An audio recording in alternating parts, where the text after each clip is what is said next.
How to handle when the remote control is not working. If we press the buttons on the remote control and find that the indicator light does not light up, we need to check the battery at the back. Check if the battery is installed correctly and if it has power. Make sure the positive and negative terminals are aligned properly.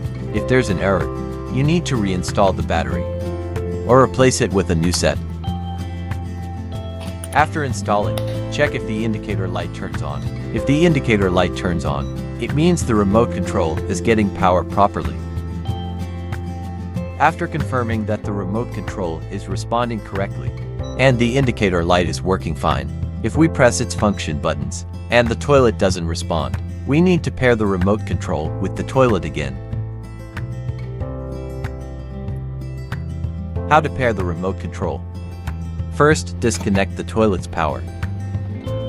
Press and hold the stop button on the remote control until the 3 indicator lights on the remote control flash simultaneously.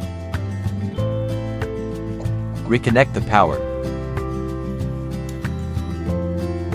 After the toilet restarts, it will pair with the remote control. Once the remote control's indicator lights stop flashing, pairing is successful. Now, test if the remote control functions properly. After repairing, test if the remote control can control the toilet. Press the flush button, and if it works, the pairing is successful.